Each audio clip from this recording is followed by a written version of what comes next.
Hi, I'm Kim Hunt. I am the Senior Research Manager for Blue Star Families. And today we are going to have a great conversation that is based on transitioning our military kids from one school to another. This is a topic that's near and dear to everyone's hearts who's on this program, ours as well. My husband served for 21 years. We moved our girls around 16 times in that time period. And transitioning military kids has been a top issue for a number of years with our annual military family lifestyle survey. So we know it's important to all of our military families. As a matter of fact, the majority of those active duty family respondents in our survey have children who are eligible to be enrolled in K through 12. And as you know, as many of us have experienced, military children are more mobile than their civilian peers. In our 2019 MFLS survey, our active duty families reported that at least 44% of their oldest children had transitioned schools 3 or more times due to their military life, and another 28% of our active duty family respondents said that their oldest child had transitioned 4 or more times. So today, as I had mentioned, we have a great panel that's going to discuss various topics around military children's education and the transition from school to school. Our facilitator today is going to be Tonya Murphy. Tonya is a mother of 3 boys, ages 9, 13, and almost 16. She's been an active duty Navy spouse of over 18 years. She has a background in counseling and working in schools, and she enjoys using the knowledge she has gained over the years to help smooth the educational transition for military kids and their parents. She recently joined Blue Star Families as the Lockheed Martin National Capital Region Deploy Fellow. So Tonya, I'm going to turn today's conversation over to you. Thank you so much, Kim. I am so happy to be here today. This is, as Kim said, an issue that is near and dear to my heart because this is something that we all encounter. I'm excited to introduce our great group of panelists to you guys. We're going to start with Ben. He is a U.S. Marine veteran, husband, and father to 3 kids. He is a speaker, coach, and podcaster, and he launched his podcast, Military Veteran Dad, in 2019. He's a stay-at-home dad and coach, and he's spending quality time with his family while still working hard and helping others. He now focuses on helping high-performing men with thriving business lives find balance with their family lives. Thank you for joining us today, Ben. Next on our panel, we have Kelly. Oh, sorry, go ahead. I was just going to say thank you for allowing me to be here. I'm really excited to connect with everybody in this topic. Thank you. Next up, we have Kelly. Kelly is an active duty Air Force spouse of over 13 years, and she has 2 kids. Kelly is an experienced homeschooling parent and has been working remotely for over 3 years. Kelly is currently the Amazon Food Insecurity Deploy Fellow here at Blue Star Families. Thanks, Kelly, for joining us. We also have Brittany joining us. Brittany is an active duty U.S. Marine Corps spouse. She and her husband have 2 beautiful little girls. Brittany's prior roles include Teach for America teacher, DC area school counselor, and case manager for exceptional family members through the Y. Her passion is helping underserved children and adolescents thrive in school and life in general. She is currently the J.P. Morgan Chase Financial Wellness Deploy Fellow at Blue Star Families. Hi, Brittany. Next up, we have Nicole. Nicole is an active duty Navy spouse and mother of 2 school-age children. She has several years of informal education and public outreach experience in library, museum, and interpretive spaces, developing and supporting public outreach programs, inspiring young people, and building up resilient future leaders while creating relationships and connecting communities. She is now working to bring military families together in outdoor spaces through the Blue Star Parks program as the Parks Deploy Fellow. And last but definitely not least on our panel, we have Georgia, who is here with MSEC. She is the Director of Planning, Analysis, and Evaluation with the Military Child Education Coalition. That's always a mouthful for me. Her work focuses on evaluating and refining MSEC programs and services to make sure military-connected children have the best and most supportive educational experiences. She is also an educator with experience teaching military-connected children.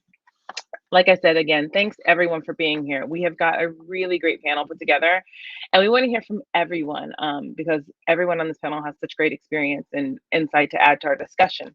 So we've crafted a few questions aimed at everybody's different expertise areas, and then we're going to share some resources at the end for our viewers. Topics we're going to cover today include recent PCS, particularly PCSing during this COVID-19 pandemic, the Military Interstate Children's Compact Commission, also known as the MIC3, and Military Child Education Coalition, how they work together, and learning more about some of the resources that MSEC has for our families. Offering our children and our families emotional support as we're going through all of these transitions. There's a lot of moving pieces to it, and we need to make sure that we're supporting our children emotionally as well as through academically. We're going to look at the dad experience. Thanks to Ben for joining us and giving that insight. And we're going to explore solutions and options to help ease the transitioning, including looking at homeschooling.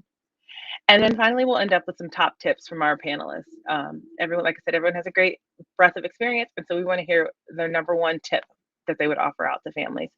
We will be, in the end, we'll be sharing some resources with you all, and hopefully, if we have time, we're going to get to some Q&A from the audience. But please feel free to add questions into the chat, even as we're having this discussion. Alrighty, so I am, as was shared, I'm an active duty spouse as well. My husband's been in for about 18 years, and our latest PCS landed just before COVID, right? So it makes it seem as though we kind of hit a lucky spot, not moving during the pandemic. But I don't know how familiar everyone is with PCSing, but I always say it takes us about 6 months in order to get settled into a new space. We moved in October of 2019, and everything shut down in March of 2020. Quick math tells you that was just under 6 months. So my kids had not really established those friendships. We hadn't established ourselves in the community. And so I know how hard that was for us to kind of find our footing, even though we weren't physically moving our location, but just kind of getting settled all over again. From our 2020 Military Family Lifestyle Survey, we learned that the top 3 challenges experienced as a result of PCS during COVID for all active duty families with school-age children were enrolling in the new school, fear of exposure to COVID-19, and gaps in education. Now, Nicole, I know your experience was a little bit different because you guys did move during the pandemic. So how was this PCS different from previous moves for you in terms of your children's schooling and getting settled with the challenges of COVID-19?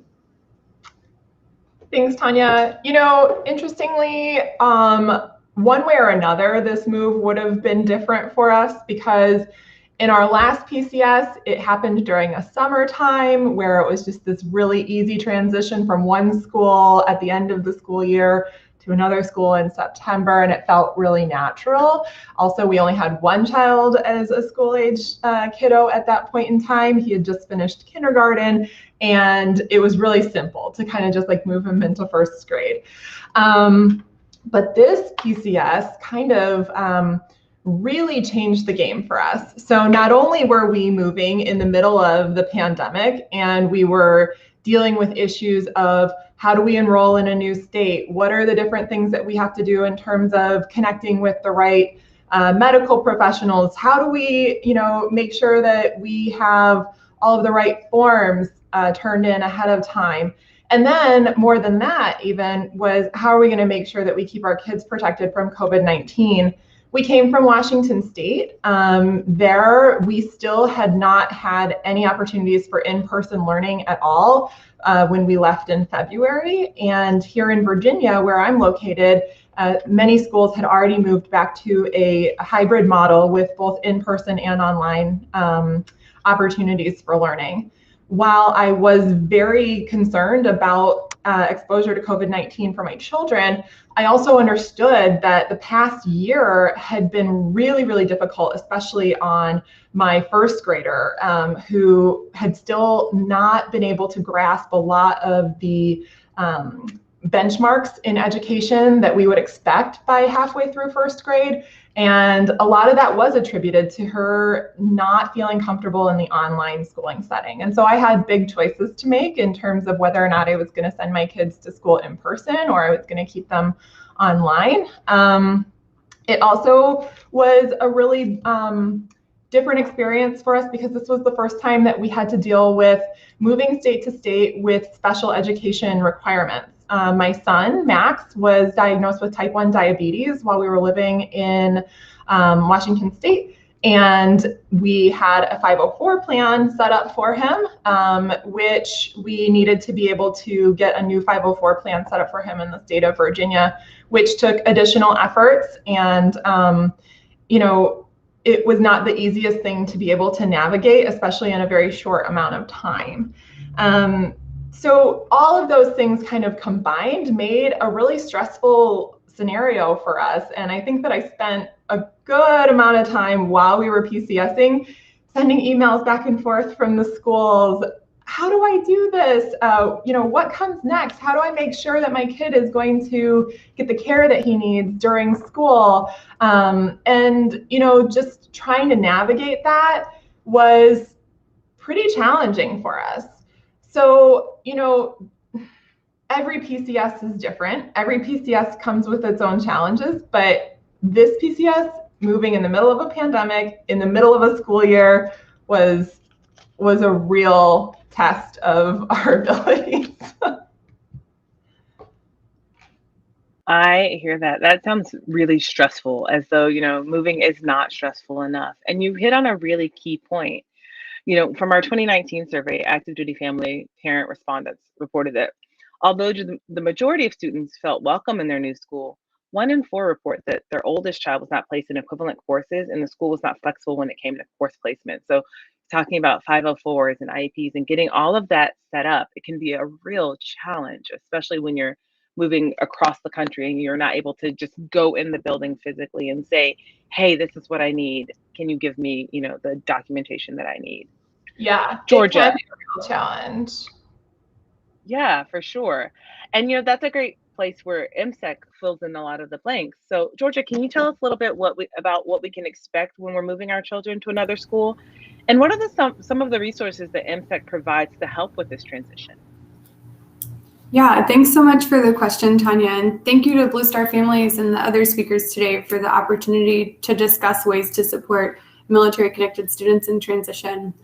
So we know that moving your child to a new school can be challenging. We asked parents, education professionals, and students about the challenge associated with these transitions on our 2020 Milkids Now education survey. And the responses largely fell into 2 categories: academic challenges and social emotional challenges. So the most common academic challenges across those 3 roles were being unprepared for curriculum differences, addressing variations in state academic standards, and moving mid-school year. The social emotional challenges captured in our survey reported by students, parents, and education professionals were also similar across the 3 roles, and they were largely concerned with feelings of acceptance and fitting in, making friends, managing stress, and dealing with parent deployment and reunion. These responses tell us that we have more work to do to assist military-connected students and their teachers and families in navigating these frequent school transitions associated with military life. The good news is MSEC has many resources to support military families as they make these school transitions. So I want to take some time to tell you about a few of our most relevant opportunities related to transition. The first is SchoolQuest. One of our best tools to support families as they PCS and navigate school change is SchoolQuest. It's a web-based tool where you can create profiles for each of your children and plan and track their academic progress and goals. You can indicate an upcoming PCS in SchoolQuest and use the tool to help explore school options and choices in your new location, as well as identify and store necessary registration documents. You can also use checklists within the tool to make sure your child is on track for graduation and beyond. And this amazing tool is available free to all users thanks to the generosity of the USAA Foundation. Our SchoolQuest flyer is available for you in today's resources, and the platform is available on the MSEC website. MSEC is also the national advocate for Purple Star schools. Many states have adopted legislation for Purple Star schools, and schools with the Purple Star distinction or award have demonstrated commitment to serving military-connected students and families. And choosing to enroll your child in a Purple Star school could help ease some of the burdens of military-related school changes. For more information about Purple Star schools, you can review the Purple Star School handout in today's resources or visit MSEC's Purple Star School webpage. MSEC also has military student consultants who can provide individual support to families and educators via our call center or webpage. These professionals provide one-on-one support via phone and email and can connect callers to resources and supports within 24 hours of initial contact. More information about military student consultants is also available in today's resources or on the MSC webpage on the MSEC website. Lastly, MSEC has a wealth of additional resources related to the military lifestyle and school transitions, including parent support webinars, parent workshops, professional development opportunities, the MSEC podcast, and our student-to-student transition program. More information about and access to all of these resources is available on our website, militarychild.org. Thank you so much, Georgia. That's a lot of really great resources shared with us. I love it. One resource that I know that you guys have kind of been involved with, but is not necessarily directly from you guys, is the Military Interstate Children or Compact Commission. Can you tell us a little bit more about what that is and what it isn't, so that our users or our viewers who might be kind of familiar with it can get a better idea? Certainly. So the Military Interstate Children's Compact Commission, or as it's also known, MIC3, is an agreement between all 50 states, Washington, D.C., and the Department of Defense Education Activity to help ease the burden of frequent school transitions for military-connected children. It covers active duty members, including National Guard and Reserve on active duty orders, veterans, medically discharged or retired for 1 year, members who died on active duty for 1 year after death, and uniformed members of the Commissioned Corps of NOAA and the USPHS. I also want to give you an idea of what the compact covers with respect to educational transitions. So it covers enrollment, including transfer of educational records, immunizations, and kindergarten and first grade entrance ages. It covers placement and attendance, including course and program placement, special education services, placement flexibility, and absence related to deployment activity, eligibility for student enrollment in school and for extracurricular activity participation. And it covers graduation, including course waivers for previously completed courses and testing flexibility for course exams. Each state has a commissioner or representative that can assist military families with compact-related issues, and families can ask for help first by reaching out to their installation school liaison and then the commissioner in their school. More information is available for you at mic3.net, including resources available to share with parents or educators. And I also saw a question in the chat, does it include DODC's schools overseas? And I believe, yes, it does. All Department of Defense Education Activity schools have signed on to the compact. That is awesome. What a great tool for families as they're moving and, you know, facing down this stress of how am I going to get my kid in an equivalent class? How am I going to get everything transferred? We know that all of this change can be stressful for adults, but this is also true for kids, right? In fact, from our 2019 Military Family Lifestyle Survey, 59% of active duty family parent respondents felt teachers and staff should receive training to help them gain a general understanding of the impact of frequent moves on my child, your child, on these military connected kids, so that they can better serve them. Brittany, as an educator who's worked as a classroom teacher and as a counselor, how can parents best advocate for their children's unique PCS experiences when they arrive at a new school or area? Thank you so much, Tonya, for asking that question. I think that's great. Especially for parents, when you're moving to a new area, it's important to advocate for your child, but also know that your child is very resilient. And children are just naturally resilient, and they can overcome challenges a lot better, sometimes more even than adults. But as far as advocating, definitely making sure that you go to your school liaison to get information. Definitely making sure that you connect with the school counselor. I am really biased because I was a school counselor, but that is our job as school counselors to make sure that children feel comfortable in their new environments, and especially military children that are coming into a new school environment. So it's definitely important to make sure that you talk to the school counselor about what your child is experiencing, and hopefully having that school counselor meet with your child one-on-one is a possibility as well. And also advocating for other military kids. You can have the school counselor possibly create small groups for your specific community of military children in order to address some of the stress and different things and different challenges that they're experiencing as they're coming into a new school and as they're coping with different emotions and different challenges. So definitely make sure that you go to your school counselor. In addition to that, making sure that you connect with the school social workers and behavioral therapists that are in the building, especially if your child is listed as an EFM.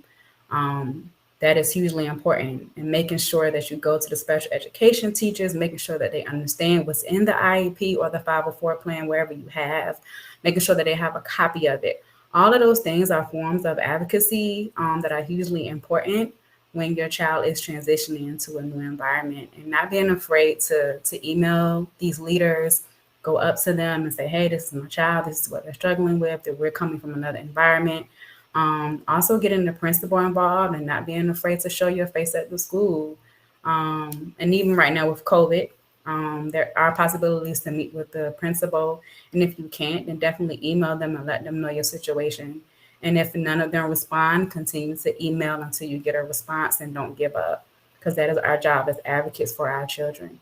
So that is what I would say about that. And also, as Nicole was saying, making sure that you find your Efmp liaison.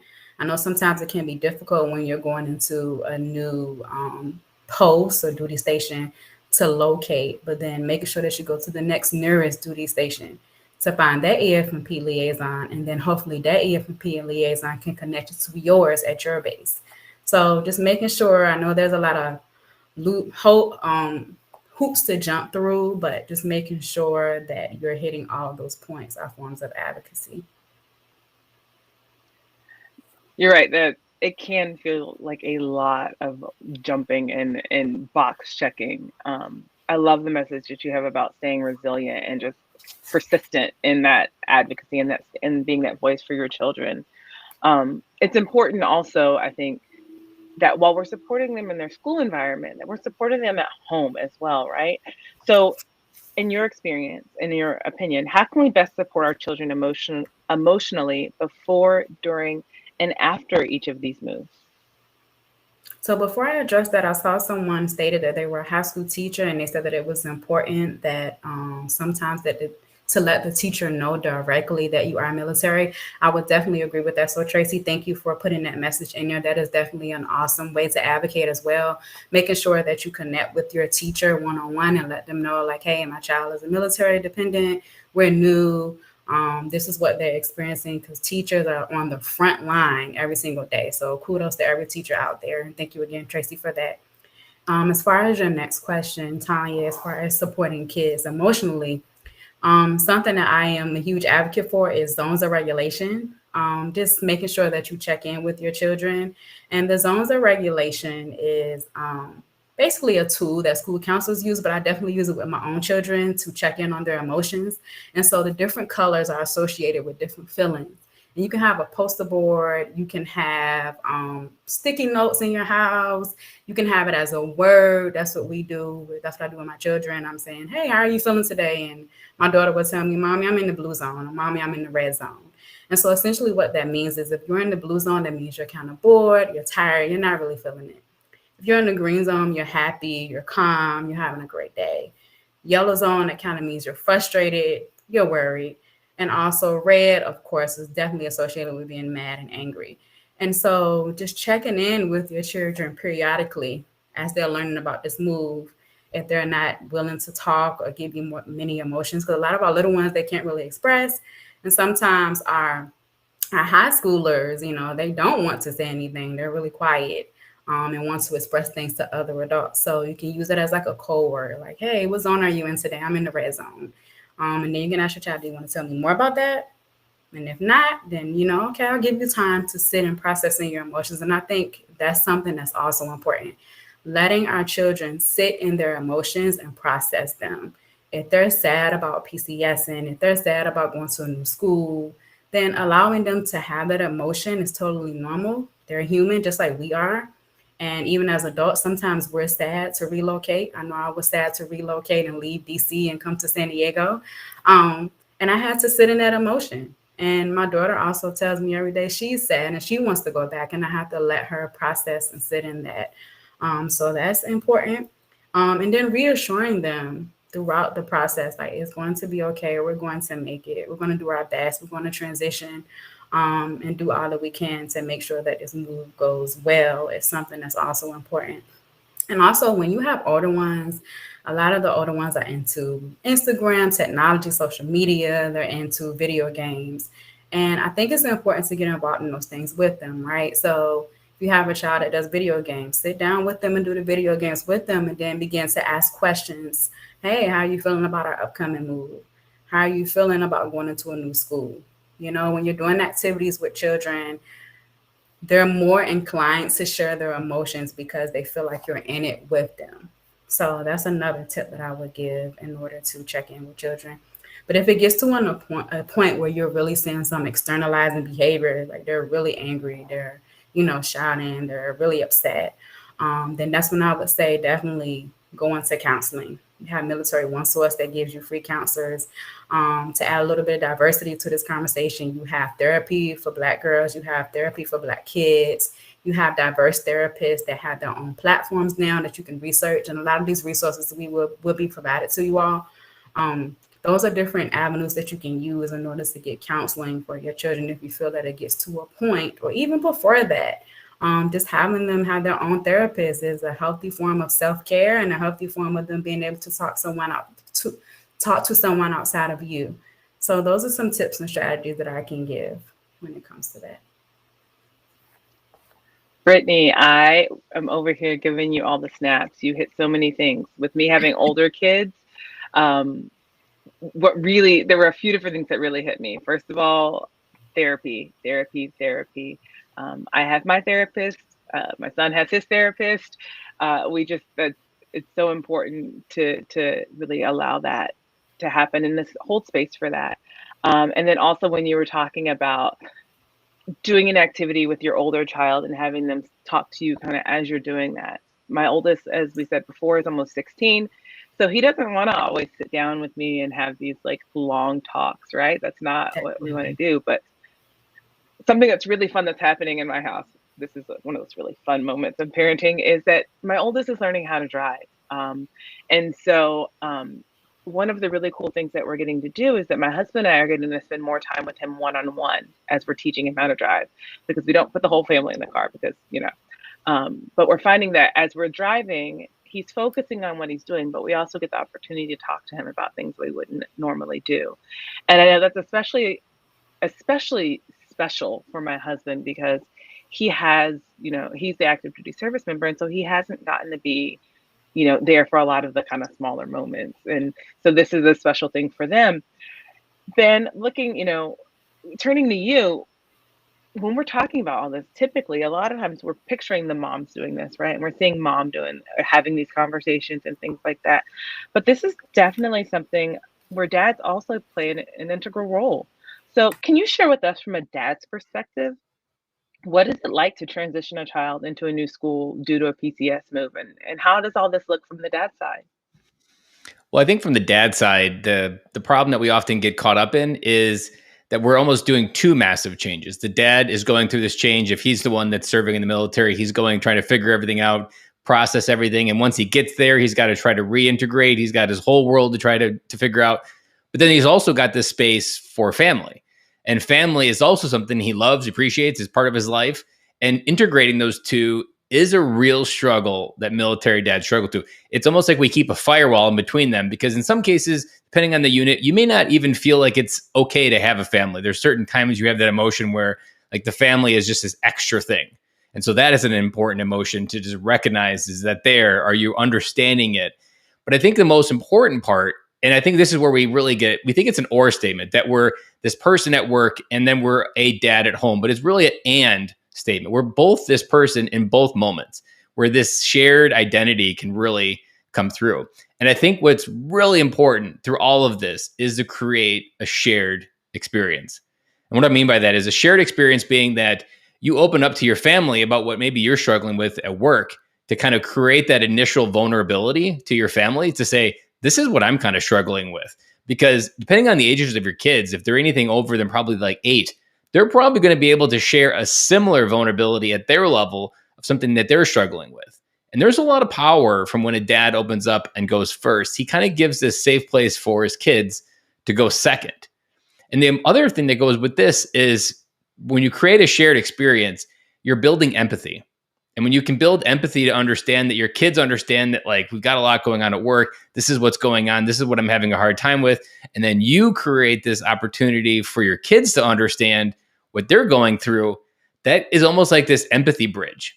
And a lot of times, if we create that firewall, your family could be moving at one lane within that, say, of interstate, one speed, and they're having their own problems, and you're trying to deal with your problems at work, and you don't have this conduit to talk about different things. And you almost get at different paces. Maybe your transition at work is going really well, but it's a complete mess at home. But if you don't have that understanding and the ability to create a shared experience, one of them is going to get ahead and behind each other. And then it's just going to create this tension, animosity, and sometimes even resentment from the kids, and could be from the spouse even, towards you, of like, you did this to us because we're moved. And then you're in this place like, how do I even get out of it? So it is this kind of this tricky area to navigate. And it can feel a little bit like a landmine on a warfield, because you don't often know where to step. Now, if you've done PCS and quite often, then you've probably been here before and probably realized, like, each time it's almost new. But that shared experience is really important. And I think something that we often overmiss an opportunity to create this in a very simple way is bedtime talk. So this is something that I do with my kids, and my kids are under 9. So this is really early on in the idea of raising kids, but I've already seen dividends in how my kids bring things to me. And so at bedtime, I sit down with each one of my kids, and my kids are 5, 6, and 7, and 9. And so they all have different stages of what they bring. But in those moments, they bring me something that maybe I had at the bad day, or something that happened on a playground, some issue, or we talk about a behavior that's really not in the right way, something that went wrong. Or as a dad, I can also model what's going right in their world and say, I appreciate what you did today. Or I could admit a mistake in my world. And it creates this really super safe spot where dad becomes vulnerable, maybe apologizes, and your kids will apologize. And you can talk about what went right, what went well. And then it almost kind of is this place where the kids will decompress before going to bed. And so when they lay their head down on their pillow, they're going to, like, they have that piece of, like, we've talked about it, I can move on tomorrow. Because kids let go very easily, but it can be sticky unless they let it go. So bedtime talk is a really great way for a dad to create that shared experience, to understand what their kids are going through. And there's an important concept buried within this that even applies outside PCSing, of being there for the little things, so later in life, they bring you the big things. And it kind of, the biggest way to extrapolate this to is, if your kids get in a car accident, that's a huge moment that they have to grow up, call their dad or mom and say, Mom or Dad, I'm in a car accident. The trust that they bring to that moment is built when your kids are younger. And all these little micro moments happen in these little places where you're being tested. Are you showing up in the moments where the kids really need you? Whether they're having an issue with a boyfriend or trying to start dating, and then they're having to say goodbye to relationships. I mean, that's on its own messy area all alone without the PCSing angle. All of those moments create that trust. And that trust is something that allows you to build upon it, that empathy bridge, and allows you to have a strong connection of communication. So everybody's on the same page and everybody knows kind of what we're all going through. And in the military, oftentimes we get through hard times by shared misery. And sometimes that shared misery allows you to feel together, that we're a family, we can get through it together, just like a unit, taking battle and flak. All of those moments create that connection. And I also want to finally remind you, if as a dad listening to this out there, be open and vulnerable to your chain of command if you've got an issue. Chain of commands have the ability to understand what's going on. They probably know exactly what you're feeling because they're probably family as well. And so don't just hide this pain that you're feeling or this struggle. Open up, seek help from the people above you, because there's no reward at the end of your military service for never asking for help. And the ability to ask for help is something that continues to be a strong muscle that every person serving the military should practice. And your chain of command can move mountains in some cases and connect you with things you don't even know. But you, again, have to go first with that vulnerability. So that going first and sharing what you're doing, creating that shared experience, that is, to me, is like the superpower that a dad could bring to a PCS, and then kind of like supercharge even maybe the process time that it takes to get through the whole transition period. Then I love that. There's the power and the strength and vulnerability, right? That's not something that we really discuss and that we share often, but it's there's so much truth to that. And I also love the idea of being there for the little things so that your kids turn to you when it comes to the big things. I've definitely seen that. I'm a little bit further down the road with the parenting. My youngest is 9, but I've definitely seen where listening to those little moments about Power Rangers and Beyblades and everything else has paid off, because my kids are still coming to me with the things that are bigger and more important and that carry a little more weight for them. So I really appreciate you sharing that perspective and that insight with us. So when we're looking at PCSs, obviously we've discussed a lot of the challenges here and we've offered some solutions. Some of the solutions to the challenges that were mentioned by respondents to our annual MFLS have included offering an option to virtually enroll students in their new school before arriving, connecting virtually with the gaining school, whether that be the teacher, the staff, the students, however, geobadging, and homeschooling. Homeschooling has been mentioned as a way to stabilize and or support children's education. And in our 2020 MFLS, we found an increase in the number of military families who stated they were homeschooling. Kelly, I know you guys are a homeschooling family as well. So what prompted you guys to homeschool your children? Hi, Tonya. Thank you for that question. Well, my kids are 13, almost 13. I can't believe I almost have a teenager, and 8. And we've been homeschooling them from the start, my husband and I. So that's about 8 years of homeschooling so far. At first, it wasn't really a decision that I thought we would make, but we were prompted to homeschool in response to my daughter's personality and her needs, my oldest daughter. When she was young, we could see that she learned quickly and she loved learning, but we could also see that an environment that was too busy and too stimulating maybe wasn't the best environment for her to learn in. She dealt with anxiety early on. She still deals with anxiety. I love, Brittany, what you said about seeking counseling. We have had her in and out of counseling for years, and it's really helpful to her. So early on, we saw that a kindergarten classroom that was too busy and too stimulating might be a little bit too much for her. So if she can learn at home, she can learn at her own pace, she can learn according to her interests, and we really enjoy the flexibility that comes with homeschooling, especially as a military family. My kids both have a choice of if they want to continue homeschooling or if they want to go into a more traditional school setting, and they choose to continue at home, which is fine with us. We really enjoy it as a family. Thank you, Kelly, and thank you for sharing. I love you kind of touched on it, but I'd love to hear more about how do you believe that this decision has been advantageous for your own family in terms of military lifestyle? I think that it's definitely been advantageous because it's given us a unique opportunity to learn about the area around us. And as a military family, that area changes every couple of years.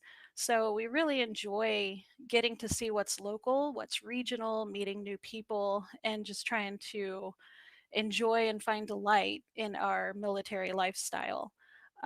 With homeschooling, we don't feel like we have to start over every time we PCS. We just PCSed this summer, and we really built that PCSing experience into a learning experience. So it was actually, I mean, PCSing is hard and it's a lot of work, but we found a way to make it fun and to learn as well. So we're very self directed. lifelong learning household. My husband and I are always learning something new and following our interests too. And we just feel really fortunate that we have the privilege of offering that to our kids. And homeschooling really allows us to do that. I love that. I love the idea of really immersing yourself in your community through educating yourself and through including your education. I know my family, we've really looked at this military lifestyle as an adventure. And what better way to really, really just get to enjoy it than to include our schooling and things into that. I love it. Makes me agree. smile. I have enjoyed getting to hear from all of our panelists today. You guys have provided so much useful and interesting information. We've got a lot of great resources that are happening in the chat. I would like to have one last question that I'm going to put out to each of you individually, but it's the same question. And I'm going to ask each of you to take about 2 minutes to answer it. But what is the one tip you would like to share with all families who are experiencing moves and transitions with kids? Same question, every panelist. What is the one tip you would like to share with all families who are experiencing moves and transitions with kids? Nicole, let's start with you. Thanks, Tonya. I just want to remind our viewers out here that kids are super resilient, but they also really rely on structure, security, and balance that comes from us. And so trying to find ways to connect back to your norms in the last place that you were is a really great way to get off on the right foot in a new place. So did you always go to the library for story time in your last duty station? Make sure that once you get to your new duty station, you're looking to find a library where you can get right back into those same routines. Does your family enjoy spending time in the parks? Find a park where you can create community and ground yourself in that space. And I'll also take this moment to just remind everyone that we have an amazing system of national parks that you have access to as a military family through the America the Beautiful Pass. So, finding a national park along your PCS and stopping there and then finding your home in the parks, if that's something that your family is, interested in. I think that, just making sure that we are really thinking about supporting our kids through these changes and not trying to ask too much of them in a new environment, and trying to keep hold of some of the traditions and the things that we love and that they love about where they've been and how they can transfer into where they're going. I love that, the continuity of a location, of traditions, not necessarily of a location, but of our traditions. Brittany, what would your one tip be for families that are transitioning?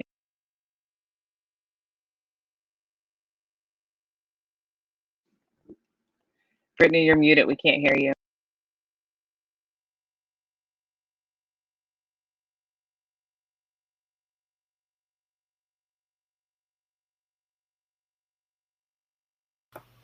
Thank you so much for letting me know that I'm muted. Sorry, you all.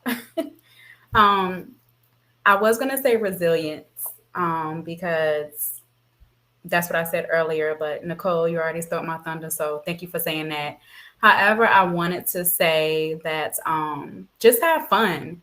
Enjoy this moment of movement where you get to go to a new location. That is a position of privilege to be able to do that, to go to a different location. I know it's difficult right now with COVID, but just make an adventure of it. Make it fun for your children. Make it fun for you. This is such a stressful time that we're living in right now with the pandemic, with so many different things that are going on, to include PCSing.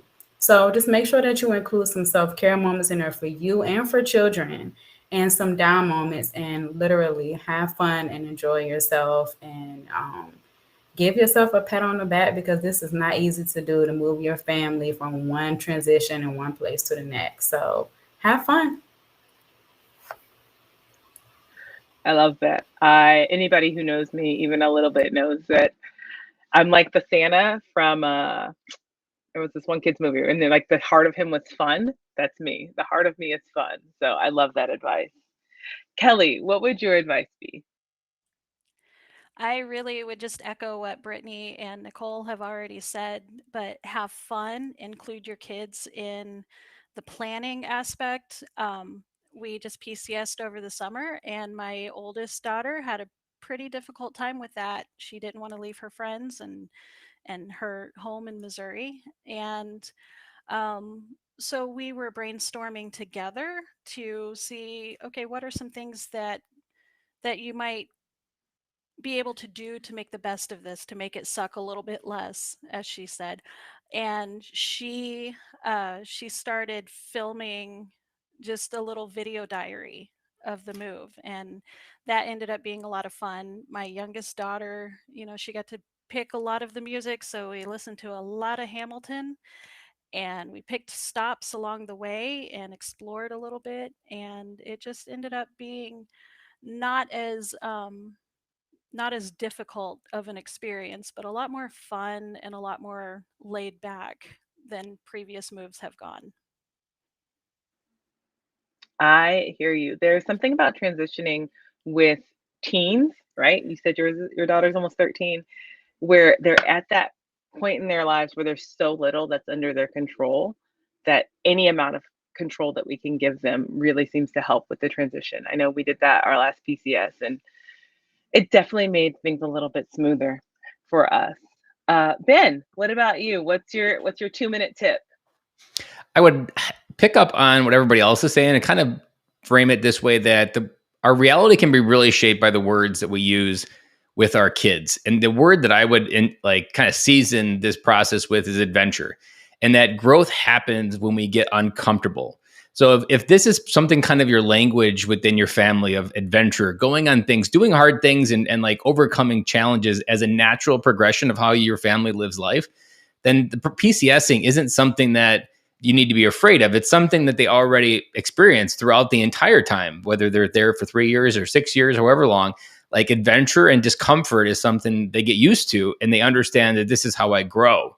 And so our language as parents can help shape how our kids see this process. If they see us worrying about it, if they see us getting frustrated, if they see us yelling, they're just going to soak in the emotions, because sometimes they don't know how to feel. So they look around us to absorb how we feel.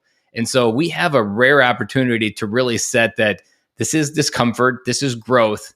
But if we frame it as an adventure, that adventure can take us and grow us into places we don't yet know. And so this is just how we live our life. And it's not something that just happens and interrupts it. No, this is how we live our life of growing through adventure. Yes, adventure. I tell my people all the time that my boys and I have had some really great adventures together through this lifestyle, and the concept of being comfortable with being uncomfortable. I think that applies to so many different aspects of our lives. So I really appreciate that word as well. Georgia, what about you? 2-minute tip, advice for families that are moving. So my tip is a little different from what we've heard from the other panelists, and that's that you don't have to do this by yourself. So there's a lot of partners nationally and even locally that have aligned themselves with supporting military-connected families. And so they've done the research for you, they've collected the content for you. I told you a lot about the resources available at MSEC, but I know that our partners at Sesame Workshop have a whole page devoted to resources for military families, including guides on how to have tough conversations with your children. There's tons of stuff on Military One Source, on the MIC3 webpage, from Blue Star Families, from your local school liaison, both where you're leaving and where you're going. Your school counselor. There's a lot of resources available for you, and you don't have to do this by yourself. So don't feel like you have to be the master of all these conversations with your children, or you have to know how to transfer everything, or those kinds of difficult things that are going to come up as you're on this adventure. There's lots of resources from a lot of reputable, well-researched communities and groups that can help support you as you embrace this journey. Awesome. Thank you. And now it's my turn for my 2-minute tip for everybody. So I would love to echo a lot of what's been said already. Fun, adventure, resilience. But on a more practical note, because again, I do have older kids, and so I get that it's a little bit different depending on what age you're transitioning. Um, Probably one of the most practical tips that I have found in my experience so far is whenever I am stuck on how to get something done, um, I go to the Department of Education website for the state that we're moving to. I don't go to the district website. I don't go to the school website. I go to the Department of Education for the state and I type in military families because a lot of states have things and laws, not just practices, but laws in place for military families. And I found that having that knowledge and having that information in hand whenever I'm asking for something really helps to get the understanding of why I'm asking for what I'm asking for and why it's not any kind of special thing. It's not any kind of exception, but like this is the rule that I'm following when I ask for this service or this placement or this whatever for my child. It's not something that I necessarily would have thought of before I started transitioning older children to like be like, well, what are the laws on this? But that is my practical tip. I know it's not necessarily as fun as like look for fun and look for adventure, but let me tell you, it has saved my sanity and it has saved my children's placement a couple of times. So that's my tip for you guys. We have a couple of minutes left, so we're going to get to some of the questions that have been popping up in the chat. So I am excited to do that. What are we going to start with first?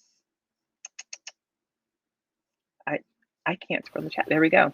Let's start with, we had one question regarding homeschool and navigating the homeschool laws in different states. Kelly, can you speak to that? Yeah, thank you for asking that question because as a homeschooling mother, it is the first thing I look for.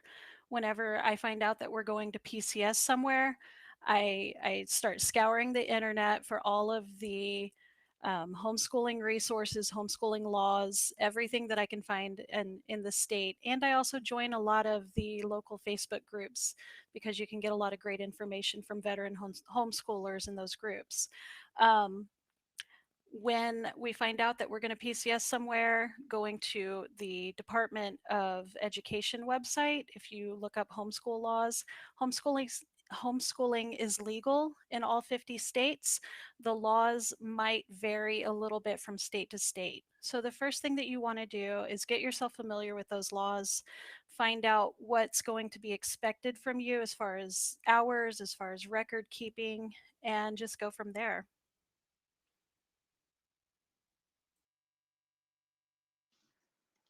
Thank you, Kelly. All right, I see a question from Lisa about grade schools.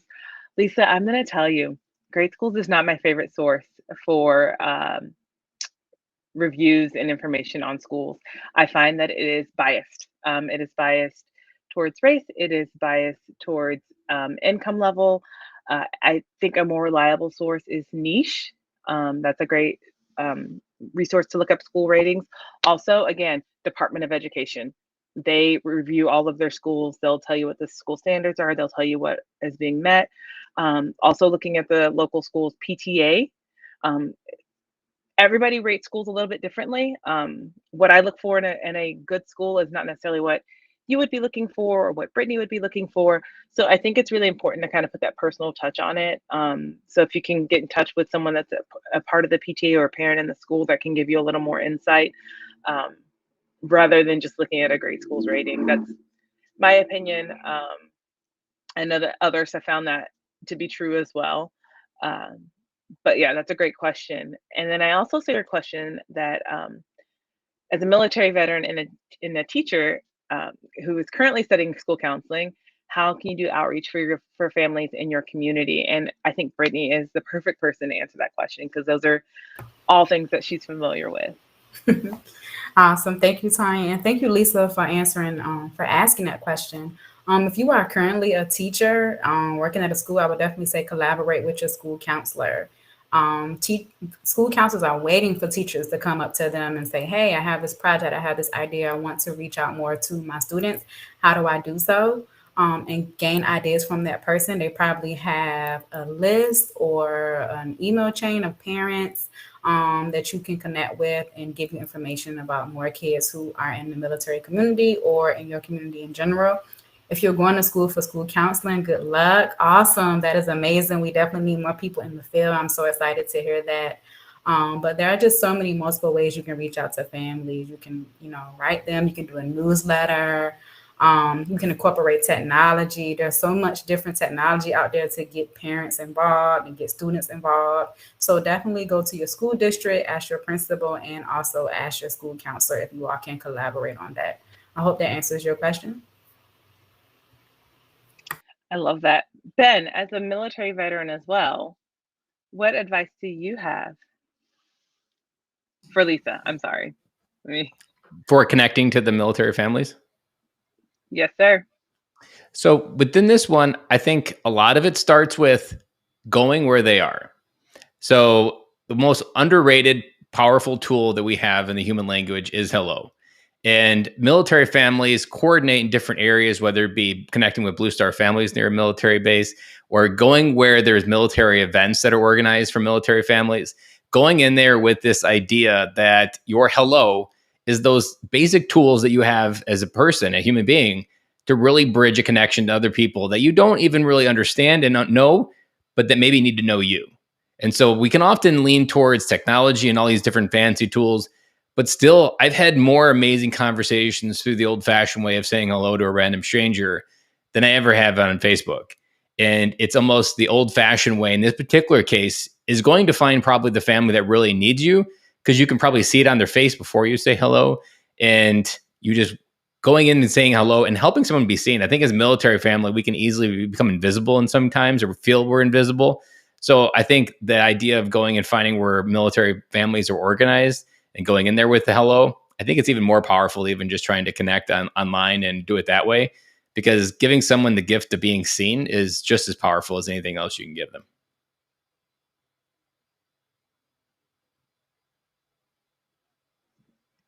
Yes, I love that, being seen. Kelly, I think you had a really quick tip for Lisa, and then we have one more question that we're going to jump to from Georgia in our last couple of minutes. Sure. I just wanted to mention, Lisa, I'm an Air Force spouse. On base, you can find an Airman and Family Readiness Center, and they often have an educational liaison. So that might be a good place to check out. Awesome. Thank you for sharing that, Kelly. So our last question is related to the MIC3 and giftedness. Georgia, you want to answer that one for us real quick?